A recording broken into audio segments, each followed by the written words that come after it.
তুমি কি কখনো চোখ বন্ধ করে ভেবেছো যে জায়গার জন্য তুমি নামাজ পড়ো, যে জায়গার জন্য তুমি কাঁদো, যে জায়গার জন্য তুমি সব কষ্ট সহ্য করো, সেই জান্নাত আসলে কেমন হবে? জান্নাত একটা জায়গা যেখানে কষ্ট বলে কিছু নেই, যেখানে দুঃখ নেই, চিন্তা নেই, অশ্রু নেই, শুধু শান্তি আর শান্তি। ভাবো তো, যে চোখগুলো আজ দুঃখে ভিজে থাকে, সেই চোখ দুটোকে আল্লাহ নিজ হাতে মুছে দেবেন।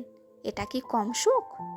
যে মনটা আজ ভেঙে যায়, যে হৃদয় আজ মানুষের কথায় ব্যথা পায়, জান্নাতের সেই হৃদয় আর কখনো কষ্ট পাবে না, একবারও না।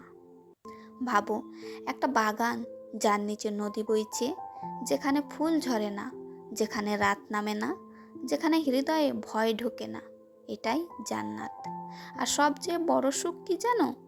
জান্নাতে তুমি আল্লাহকে দেখবে, তোমার রবকে, যার কাছে তুমি কেঁদেছো, যার কাছে তুমি ক্ষমা চেয়েছো, যার কাছে তুমি রিজিক, দোয়া, শান্তি চেয়েছো। একদিন তুমি তাকেও দেখতে পাবে। তোমাকে তিনি ডাকবেন, মুচকি হেসে বলবেন, আমি তোমার প্রতি সন্তুষ্ট। এটা শোনার জন্যই তো আমরা বাঁচি, তাই না?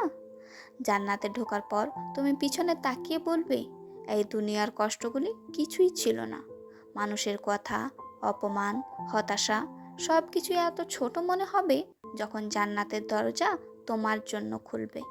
কিন্তু জান্নাত ফ্রি না, এর দাম আছে। দাম হলো তোমার 5 ওয়াক্ত নামাজ, তোমার ধৈর্য, তোমার নাফাসকে নিয়ন্ত্রণ করা, আর আল্লাহর প্রতি সম্পূর্ণ ভরসা। দুনিয়া যতই কঠিন হোক, জান্নাত তার চেয়ে 1000 গুণ সুন্দর। আর তুমি যদি কষ্ট করো, যদি হার না মানো, যদি আল্লাহকে সত্যি ভালোবাসো, জান্নাত তোমার জন্যই অপেক্ষা করছে। আজ একটা কাজ করো, যত কষ্টই হোক, নিজেকে একটা কথা বলো, আমি জান্নাতের জন্য চেষ্টা করছি, কারণ জান্নাত তোমার হাসির অপেক্ষায় আছে।